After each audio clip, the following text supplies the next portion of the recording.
Hi, I'm Dr. Nadine Wong. Would you like to know the expression of a man?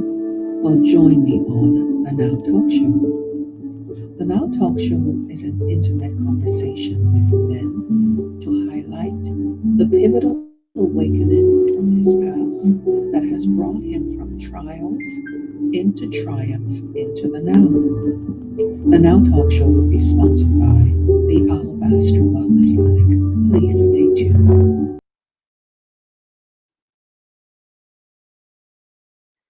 Good evening, good morning. Welcome to the Now Talk Show. I am your host, Dr. Nadine Wong.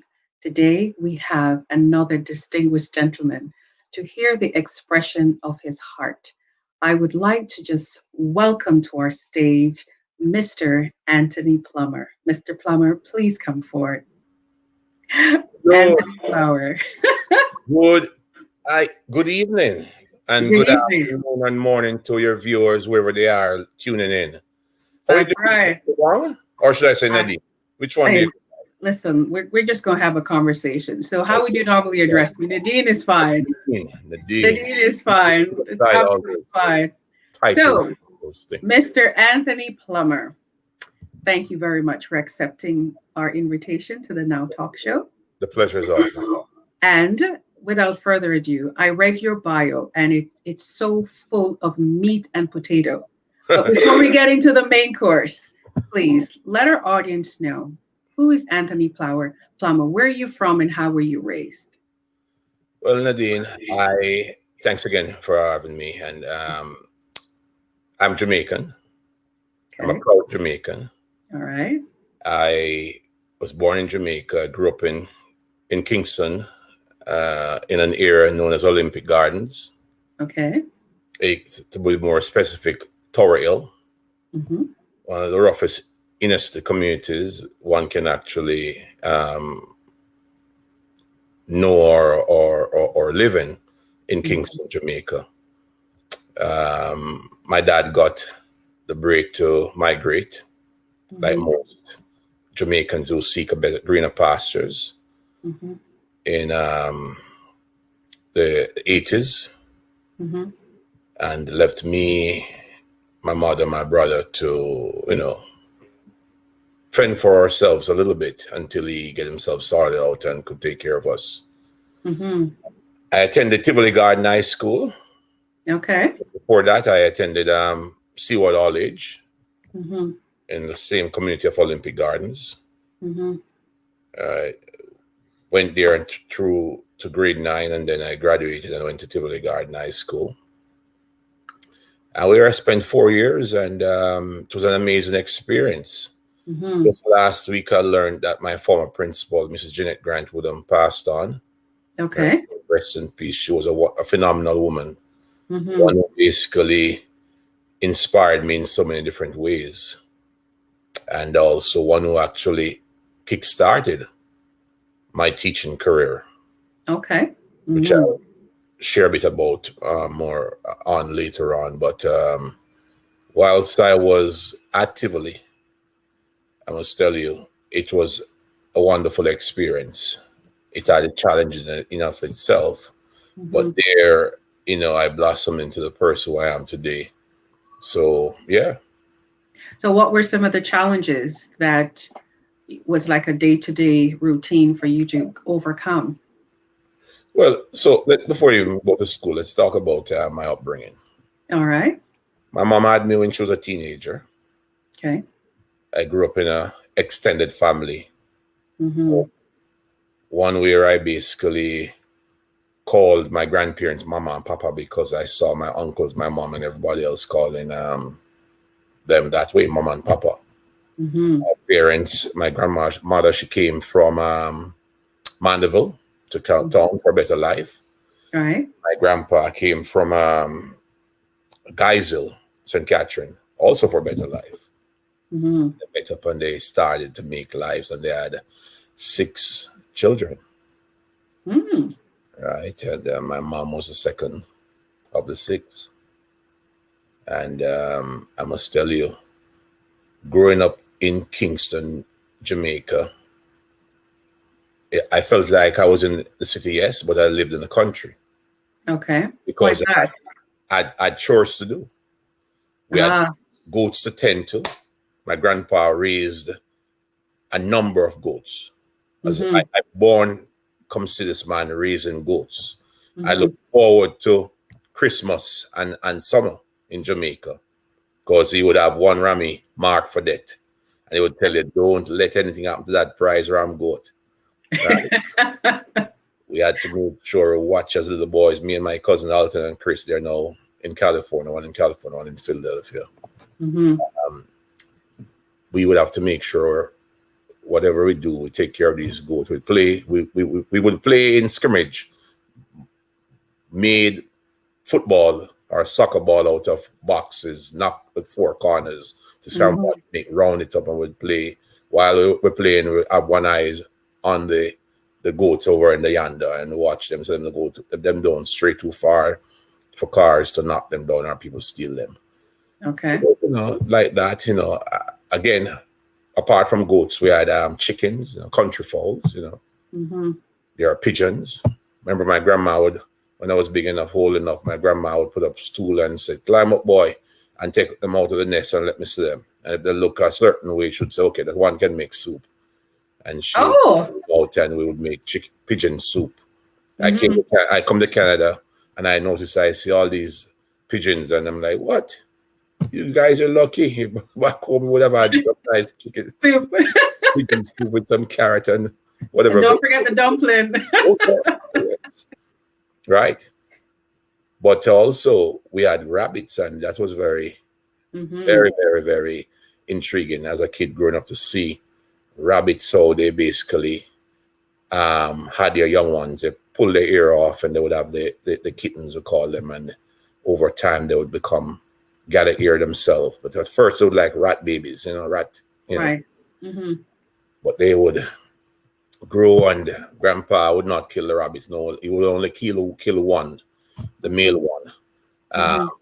Easter weekend, Oh. we would have a rabbit for Easter, and it was an experience. Just seeing my grandpa killing the rabbits or the chicken, helping with those things, or the goat. And my cousins and I would fight for the goat seed. We put some salt and pepper and fry it with bread. Oh, wow. Amazing, amazing. Okay. What Okay. sounds Okay. gross. It might sound gross, but they don't know what they're missing. Goat seed, Listen. hardware bread, fried. Listen, I know for a fact the appendages of animal parts, for sure. I can actually say that they are delicious. Please continue. Yes, yes. So when I say I grew up in Kingston, but I had a country life experience, it was Mm-hmm. in fact true. Mm-hmm. Boys, we had to sweep the yards. I was telling my son recently, I have a son in Jordan, he's 17 in October coming. I said, Jordan, your great grandmother, may her soul rest in peace, and great grandfather, they Mm-hmm. used to have me and my cousins would sweep, we had to sweep the yard every single day. Somebody Mm-hmm. said, but grandpa, there's nothing on it more than dust. I said, that's correct, but it needed dust to be swept off. Sweep it off, let it look nice and brand new, spanking brand new. And only for years afterwards I would realize that what he was really, in essence, doing was teaching us discipline, instill discipline, to get up early, keep your Mm-hmm. surrounding clean, spray the Mm-hmm. bed, tend to the animals. He Mm-hmm. would say that man who sleep in bed late grew up to be lazy. So you have to Oh, get up wow. early if we Mm-hmm. are in shift. Because I went to shift school for a while. If I was Right. on evening shift, Mm-hmm. you go out in amongst with the goats amongst the grass, you put them wet up on your pants, wet up because morning dew on the grass still. All of these things we had to do as boys, grew up. Mm-hmm. This is in the 70s. Right. 70s, and I'm telling you, those humble beginnings have taught and instilled in me a lot. Mm-hmm. So you were raised with your grandparents. So obviously, when it comes to the lifestyle outside with the animals, you were hands-on. Were there any skills passed on, say for you by your grandmother, assuming she was the one who was cooking on the inside, in terms of, taking the eggs from the chicken or the goat seed? Who taught you how to roast it? Was it your grandfather, your mother? What skills did you pick up in the kitchen? Um, people told my grandfather was a better cook, you know. Oh, okay. I know. She could do her thing because she ran a canteen, but Mm-hmm. grandpa used to be the chef. Mm, I heard a rumor had it. I don't know truth is, but he would not have enough funds right. to, to provide back in those early days. So she would get upset and say, "Boy, this little pittance can't do anything." So you would take the money and go out and find. My grandpa was an amazing man. He would Mm-hmm. come back he rode bicycle way up in his 60s. Mm-hmm. He rode from Olympic Gardens to Coronation Market in Kingston, Jamaica. Give us a time period. Was that 20 That minute is ride like or that is like an hour and a half 2 hours ride, boat going and coming? one way. Wow. Okay. And I would be coming from school Mm-hmm. when I was at Tivoli in the 80s, and I would see my grandpa win against him, and he's up out a saddle and he's riding his bicycle trying to make his way up to Olympic Gardens. And when the grandpa come home, he has 6 Erin Sprat, Mm-hmm. 1 snapper, Mm-hmm. 2 grunt head. Mm-hmm. He have a little corn pork. He have some. And when he's finished, him fry up and him do everything and him have a meal. We all at dinner. Wow. Wow. No one went to bed hungry. Right? So not everyone is privy to the terminology of a corn poke. Tell us what that is. This is a diverse Oh, platform, so you gotta break down what that Nadine, is about. Yes. this is pork that is cured in brine, almost like a salted water thingy. Okay. And sometimes it have a little touchness to it, you know, Nadine. I don't know about it. The more touch it, the better it is. Grandpa frying that thing up in the man, I'm telling you, and then put saltfish hard to purchase, expensive back in the 70s, because during this time Michael Manley government was going socialism, and there was a Cold War era and trying to get out Manley or whatever the reason was. There was scarcity, so you had to turn your hands and make fashion. So he did so. So rather than have ackee and saltfish, it's ackee and corn pork. Okay. Understand? With fried cornmeal dumpling or roast breadfruit, Mm-hmm. right? You know, some cassava or whatever it might be. It was a dinner. We had dinner, belly was full, live to see another day. Wow. So So what was life like when you're in school? So you share about the how you were raised with your family, your grandparents. So what was school like? well, you know what? School for me, entering high school and I went to Tivoli in grade 10. It was grade 9, Seaward all age, and I went to Tivoli, grade 10. Mm-hmm. I got very active in the church, which was great because it kept me out of trouble. It kept my eyes on just work, just on school, Mm-hmm. just on Christ and being involved in the church. So it was a very that formative time in my life, which trying to identify who I was not.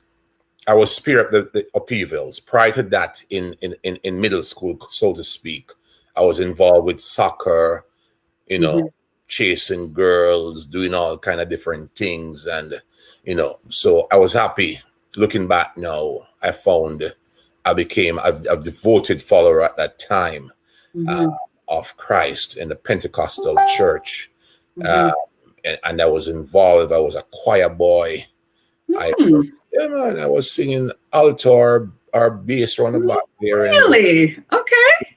kept my eyes away from one people would want to probably carry me astray. So it was just focusing on my academics and focusing on Christ was all I did. So whilst at Tivoli, I attended a Mm-hmm. junior achievement club meeting, Mm-hmm.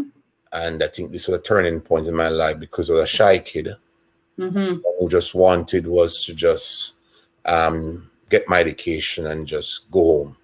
Mm-hmm. So attend this meeting. So a business club.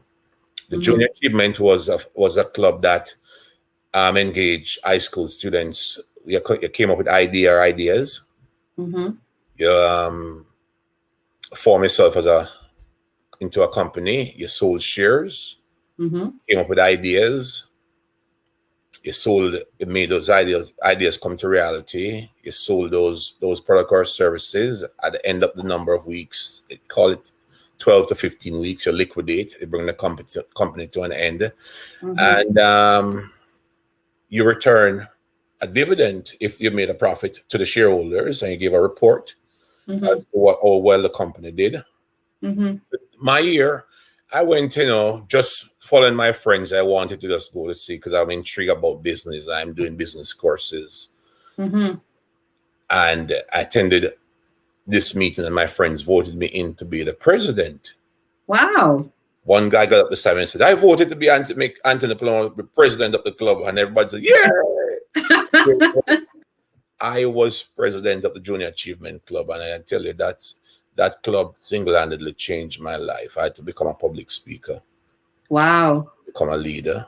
It taught me leadership skills. It taught me how to address audience and to be captivating. And I did well in the program.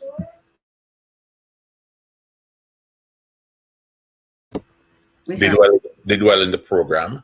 And because of that experience, Tivoli is one of the toughest, Tivoli Gardens communities, one of the toughest inner city community of Kingston, Jamaica. So not many teachers raise their hand readily to say they want to go there to teach. Right. So what were some of the things you were exposed to? I mean, you obviously know the direction you wanted to go, the positive direction. So what were some of the not so pleasant things that you were exposed to that that you didn't want to be a part of? Just people being idlers. People had no sense of direction. As I said earlier, my mom had me when she was a teenager. And one of the things that I always try to do was strive to please my mom. Okay. And she said, son, don't be like me. Take education. Make something of yourself. And I said, having the distraction of friends and company and just being involved with the church and just being going to school, being involved with the club, it kept me grounded, kept me focused. So I would see friends, and I was the type of guy who I was friends with everyone. I was friends with the quote-unquote bookworm, the nerds. I was friends with those who were the ruffians, because sometimes you need a ruffian to defend you. All right. Right. I was an average guy. I friend with everyone. Right. So I would see people lose their lives. I would see people go to jail. I would see people smoking weed, selling drugs. But, I stayed focused. Right. Because I wanted more. I wanted better. I understood very early that the way out of poverty was through a solid education. So I didn't know which direction I would go, but I knew that if I did well in school, following what my mom said, chances are it would work out for me. Wow. So I edged my bet that way, and I did. Did well. Looking back. So I noticed that you obviously have a desire, or you're passionate about business and math. Did you have those desires as a young student, or did that just evolve when you migrated here? No, man. I always wanted to do business because single reason, my uncle was an accountant in Jamaica. And how he dressed, dapper. Okay, and DAPA, definition of DAPA? Professional man, looking. Thank you. Crisp. You understand? Yes. Is the tie, the necktie, the shirt, the pants. I'm like, woo! I want to dress like that. And he looked like he was having fun. Right. So backtrack a little bit. When I went to Tivoli, we had to do an entrance exam. And I was always intrigued about cabinet making and all those things. So the Mm-hmm. guidance counselor looked at my mark, and she said, "What you want to do?" And I said, "I want to be a cabinet mark maker." And she said, "Boy, you idiot. Go for the business club, the business department." And I said, "Okay." My uncle's an accountant, and I guess I could I could follow in his footstep. So it was an easy buying for me. Mm-hmm. So I went to Tivoli and I did business, all business, Right. and getting ready to do my common entrance examination, CXCs, Mm-hmm. in 1980. I suffered some setbacks. Mm-hmm. I went New Year's Day, don't forget it, 1988, a few months before Hurricane Gilbert blew Mm-hmm.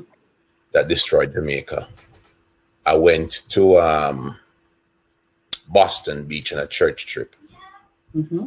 And being a greedy bugger, I was eating all kind of food, Nadine. I was eating jerk pork, fried chicken, fried fish, roast fish, stewed chicken, sorrel, all kind of things I'm having. So I came back and I had a terrible pain in my tummy.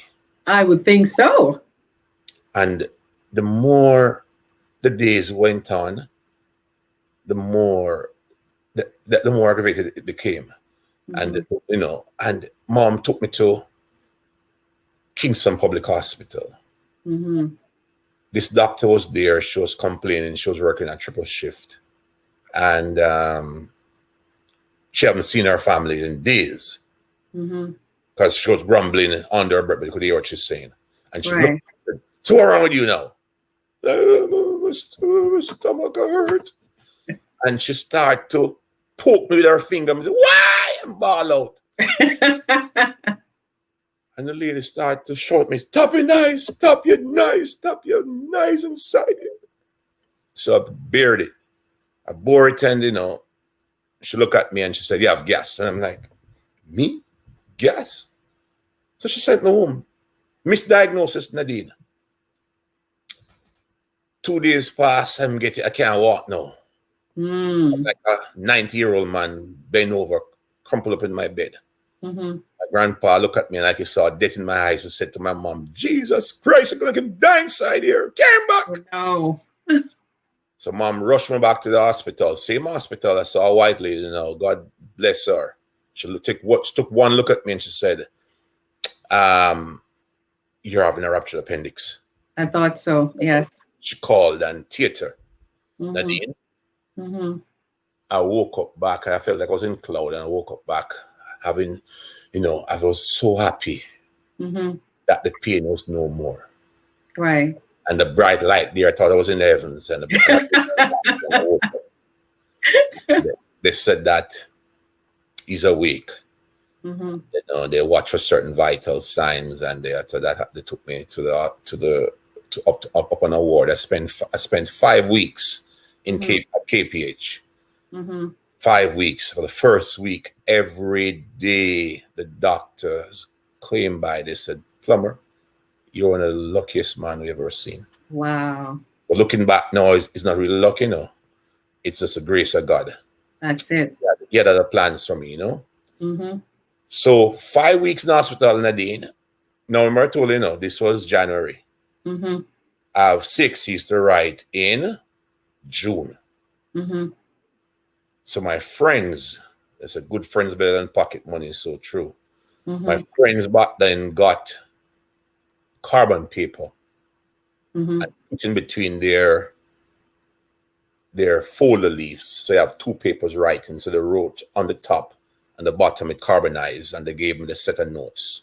So Mm-hmm. every day I would have a special delivery because we would walk from Tivoli High School Mm-hmm. through Tivoli Gardens, because Tivoli High School on the outskirt. So through Tivoli Garden, down past Coronation Market into downtown Parade, Kingston, Jamaica, to get the bus to wherever we were going. Some Right. was going Portmore because a lot of my classmates back then live in Portmore. Some of us going Olympic Gardens, Waterhouse, Seaview, all about. So they have to walk past to get. So they made their way every day. I had a group came by and looked for me, and they gave me notes. I was Wow. there. My mom brought my textbooks in because they pumped me with so much penicillin and so much drugs. They had, took a while. I had some setbacks. Stay there longer than I had to. But while I was there, I said, what am I going to do? I'm here. Right. Mom, bring my textbook in. Mm-hmm. So that year I wrote 5 CXC subjects. I did Principle of Accounting, Principle of Business, Social Studies, English Language, and Mathematics. I failed 2 of them and I passed 3. I passed Accounting with a 1. I passed Business with a 1. And I got a 2 in English. But Wow. I only did English at the basic level. And I got a 1 at the basic level in English. So I did it. So what they had said, because of how long I was away from school, they allowed me to repeat the final year. So the final year, I met an amazing teacher. His name was Lex Campbell, now deceased. He inspired me, made me love math. Okay. This man, I think there was an ale over his head when he was walking. I was just in awe how he broke down math concepts. Right. How we basically deliver the subject matter. So I did math and I got a distinction in math.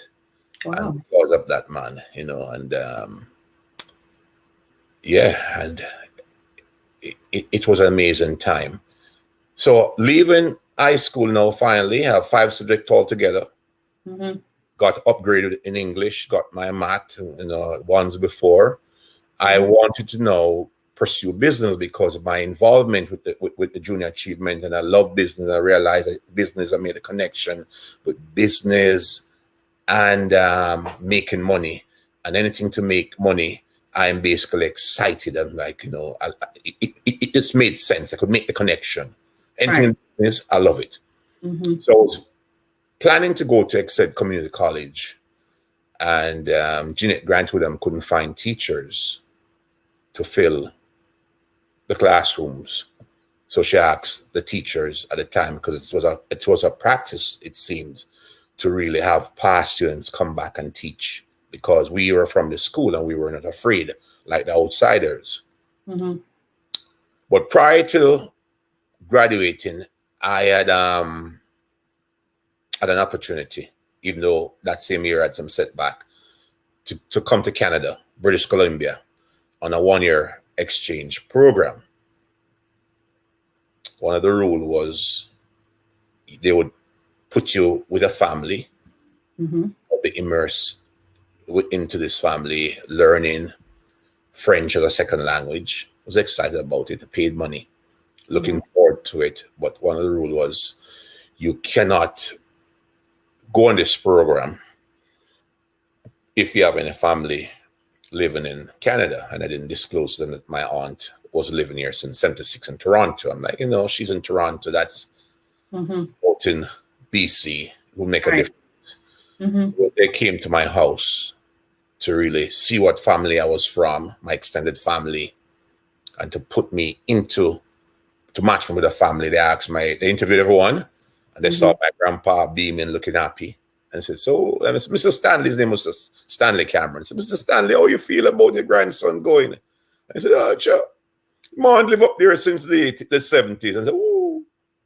So what they did, they basically called me in on Monday. This was a Saturday. They called me on Monday and said, unfortunately, you have to rescind the offer. You can't go because you violate one of the eligibility criteria. So I was depressed for a little bit. Right. So I was at home in Olympic Gardens thinking that, boy, I guess I have to go brush off back my application and get ready to go to Exeter Community College to do business administration. I heard a friend of mine, he was a year ahead of me, Donovan Brown, called me, Plummer. I'm like, what? They've changed their mind? I thought they heard news that they're going to give me the chance to go to BC after all. They said, no, forget about the BC thing, man. That thing dead. So what is it? He said, Mrs. Woodham want to see you. So she want to see me? All right. Went in. She called me in her office, had a seat. She said I was highly recommended to her by my teachers Mm-hmm. that I'd be a good candidate to teach, to teach, to teach her, to teach the business courses that they want to teach us for. So she said, "How Right. do you feel being a teacher?" I said, "Me?" I said, "Yeah, man, I already can do it. And I believe you can do it. If a colleague, if your teacher say you can do it, I think you can do it." Right. Okay, fine. What's the pay? Mm-hmm. Leaving at home. My take home pay at the time per month was 1,700 Jamaican dollars. Like, whoa, that's a lot of money. I said, "Yeah, man." So I quickly switched my enrollment from full time exit to part time.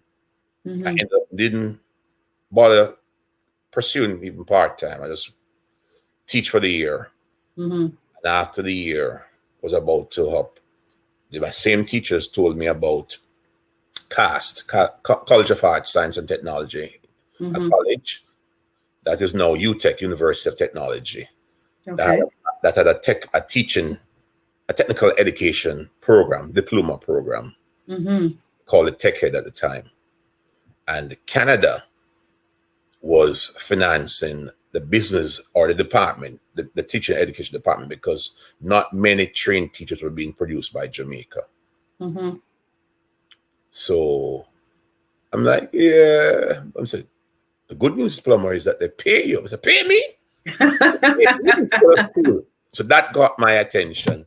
So because Canada was involved, we paid the first year in the program. I paid the 3-year program.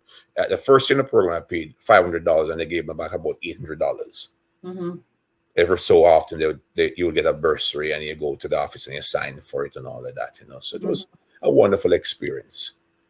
But again, whilst I was going, and even before I actually started, I now started to look throughout my community to see how I could give back, Right. which led me to Olympic Gardens Football Club, where I met a guy by the name of Admiral Bailey, The entertainer. entertainer. Okay. He was a coach. I joined that club as assistant secretary, and I Mm-hmm. worked my way through the ranks. And in 2000, when I migrated to Canada, I left there as president.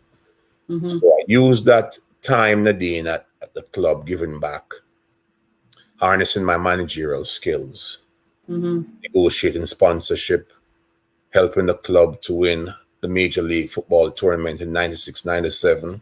We went Mm-hmm. to the Premier League, the highest league on the island at the time. And I migrated to Canada and left them there inside the Premier League. So those journey helped prepared me for Canada, which I Mm-hmm. tell you,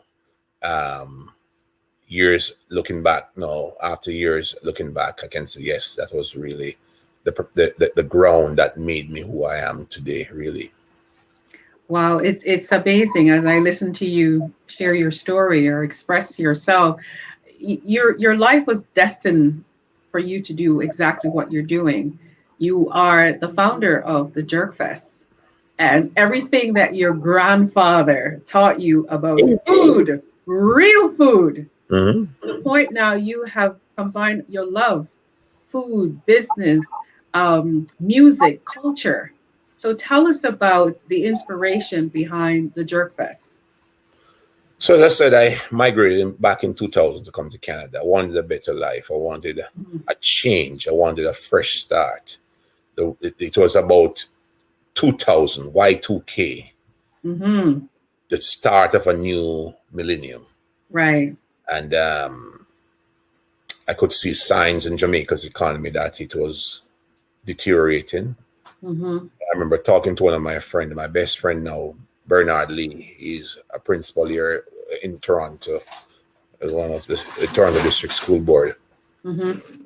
I was saying to Bernard back then, Bernard, I believe that when you see banks are failing, it's time to look for greener pastures. And a few banks failed in Jamaica back in the mid to late 90s. And that prompted me to say, I need to get out before this whole thing collapsed on everybody. So Mm-hmm. when I came over in August, the week after Caravana. Can you imagine the week after Caravana? where all of the excitement culminated and finished. So I asked my uncle and cousins at the time, okay, guys, what's happening? Where can we go? I said, man, you're late, man. You're a week late. I said, what? I said, yeah, last week was Caravan night done. It's fall now. We're going into get ready. Right. So I said, really? There's nothing. I said, yeah, man. There's a Greek food festival on the Danforth. We can go. I said, Greek food? What's that? Yeah, yes. They describe what's happening. And so I asked a question. So what happened? Because in the back of my mind, I was missing home. I was Right. missing the food. I was missing the routine that I've grown accustomed to for almost 10 years of going to the soccer club, this large gathering, excitement, people coming together, creating something that is so precious from small and see it grow into what it was, the football club. I want to kind of recapture that without the stress of people being disrespectful. So when they mentioned to me that, I asked the question, so what? There's no jerk chicken festival? I said, no. I knowing that there was a jerk festival in Boston, Jamaica. I said, you know what? We're going to start one. Wow. I set out the next year, which JerkFest came about. It is the oldest jerk festival outside of Jamaica in North America. Okay. I'm proud to say it is the first jerk festival that was started, and then our sister festival, as we describe them or call them, in Miramar, Florida, they started in June, and then there's many others around. So, yeah, it is a labor of love, Right. and we have seen the festival grown. This year we celebrated our 90th anniversary, albeit it was virtual, but nevertheless, we didn't abandon our community. We gave them something to cheer about. And hopefully this pandemic can be behind us. Next year, we are destined to celebrate, God's willing, our 20th anniversary. Wow, congratulations. Many association or assembly, they fade out after the first 5 years, 10 years, and you're going into your 20th years. That you are to be commended. So who are some of like your key sponsors that really supports this vision? We've had a number of sponsors over the years, but the main ones now who have actually helped us to kick into a new gear and take it to the next level are really Grace Kennedy, or Grace Food Canada Inc. and TD through their Ready Commitment program. But one of the first sponsors we had when we first started out, who did not question, who saw and bought into the vision, was Western Union. Wow. Union was a long-standing sponsor until about 3-4 years ago. They said their market and their focusing changed, so they have stopped. But I will always be eternally grateful to them. Definitely. In 2000, sorry, go ahead. No, you go ahead. In 2000. In 2003, the festival almost ceased to exist. But thanks to a lady by the name of Denise Sinclair. Ah, yes. She was the manager at the time of VMBS, Canada rep office here in Toronto. She convinced me not to let hooligans destroy the vision. You mean dream killers? That's what hooligans are, right? Okay. Yeah. So what happened? It was the year of SARS, but SARS was nothing in comparison to COVID. So what they said, they couldn't commit police, which is unfortunate. But we learned from that. We will never have a festival that we can have police, because some in our community, they can't behave themselves. So they pulled the police and they pulled the liquor permit, but they said we can have a festival. Okay. That year we had Blessed closing the show. We could hardly pay for acts, but we had enough money to pay Blessed. Right? Reggaeton and whatever song he had back then. This was 2003. Right. My child mother was pregnant with him, months away from having birth, showed at the cashier. 5 minutes to closing, Nadine. Some guys went on stage and started with all kind of expletives. So we're like, no, this is not the festival for it. Cut the mic. and they threatened to destroy the sound man equipment. So I went on stage. I'm like, big man, why not behaving like that? Mm-hmm. You guys reach out to us here in town from LA. We feel so elated that you are from LA. So we want to, just say we are arriving. So we basically give you a chance to have 5 minutes on our stage. And this is how you reward it. And because I'm laughing, because I'm saying I grew up in the toughest, as I told you, part of Kingston. Mm-hmm. I went to school in the toughest community. No one has ever laid a finger on me during those times. And I'm like, how is it I come to Canada, people threatening they're going to shoot me, they're going to this. I mean, I'm laughing at these guys. I'm like, no, don't bother with that, man. So one of them took offense to it and punched at me and also started to defend myself, to leave that and run away from them. And I went and called the cops. I ran to a place and called the cops. And the cops came because I exaggerate what was happening. Mm-hmm. So the police came and caught them except one. And the one who had the gun, I was told, ran away. Mm-hmm. Right. And my son's mother was trembling like a leaf. I understand, because she saw all these guys chasing after me. She don't know what day is going to happen. And she don't know if they're going to come back and look for us. Right. So got nervous and she just did not want nothing to do with it. And I also saw the terror in her eyes and saw looking back, what could have happened. Right. Me. I said, no, I'm going to walk away. And Denise said, Anthony, I hear you, but think about the hard work you have done, the idea, the seed you have planted. Someone is now going to scoop in and capitalize on the hard work that you have laid, because before then it never happened. I couldn't be with Nadine, not before. I asked so many persons, has there ever been a JerkFest? And said, no. I'm like, what? Imagine you live in Canada all these years from the 70s, 60s, 40s, 50s, and you have never, ever thought of having, but you see, again, it's a different generation of Jamaicans came over during that era, right? So I can't hold against them. We are the entrepreneur ones who come over and we want to really, be our own bosses and do our own things. So I understand. So she convinced me to not to fold the dream, but to enhance it, put measures in place that would basically strengthen the controls where people like those would not basically come and embarrass us and take advantage and put people's life and property at risk. And not bored. We have never had an incident since that time in 2003. We changed park. The festival grew out Centennial Chincoosea Park in Brampton. And now in 2007 was the last year. We moved it over to Centennial Park in 2008. Right.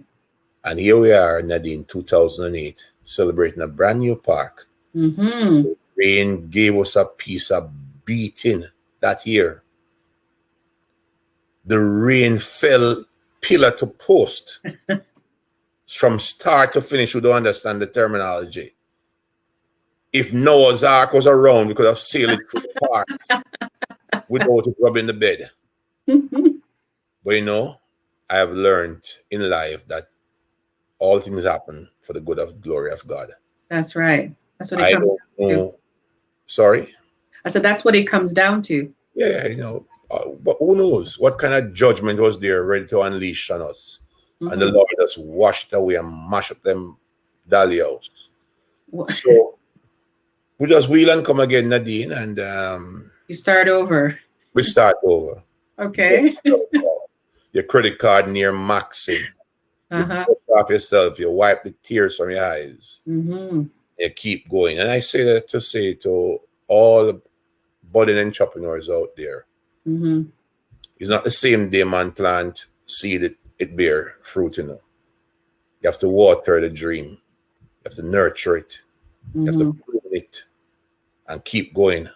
If you believe in the heart of hearts that this is what you want to do, don't let the dream killer kill the dream. Just keep tweaking it, keep moving it, working it, and do what you have to do. And here we are today, looking to go into next year to celebrate our 20th anniversary. So you have built, I would like to say, an empire. You have gone through trials. You have shown us really perseverance has brought us into your triumph. You're sharing with us your now. what would you tell your younger self, what you know now? That young boy who ate the goat seed and, you know, you know, that young boy, what would you tell your younger self now? Um, the future will be fine. Just keep working, Mm-hmm. keep listening. Don't be anxious for nothing. Because in my younger self, I was very anxious. I was full of anxiety, Mm-hmm. almost like possessive of things. Don't I'm trying to be a perfectionist, and I can't fight the battles. God has to fight some of it or all of it. All of it, I have right. to let him take charge and lead me. You know, Mm-hmm. my wife just shared with me a photo several weeks back where a picture of Jesus standing there asking a little girl for a teddy bear, and she clung to that little teddy bear, and she would not let it go because she's not sure what's happening. But behind him, he had a bigger teddy bear to give her, but he wanted to trust him. Mm-hmm. Give her the smaller ones, he would give her the larger one. So Mm-hmm. tell my younger self, let go, give it to God. It'll Mm. all work out, because in the end, looking back now, I think I've lived long enough now, Nadine, to can look at my body and my life over time and see how things have unfolded and say, who could it be but God? Who could it be but God? And a man that finds a wife finds a good thing. Oh, Please tell yeah. us a bit about your wife because I know she has been, right beside you in all this. So, how did you know this was your wife? I love hearing from a Oh, man's perspective. How did you know the wife you have? This is the woman for you. and I say this now because I also have daughters, and I'm going to share the story with my daughters. Mm-hmm. You see, nothing, nothing that is worth having come easy. Mm. And even though I despise him at the beginning, I came to appreciate him. My wife at the time, my wife and I were looking forward. We just celebrated earlier this summer our ninth anniversary, 10 years Congratulations. together. Thank you. Next year we'll celebrate our God's willing our 10th anniversary. But she used that guy Steve Harvey. You know that guy, Steve Harvey? Oh Yeah. yeah, we're friends. He has a book there about the ninth Think- day rule or whatever. uh, So I was just looking to have fun with this lady.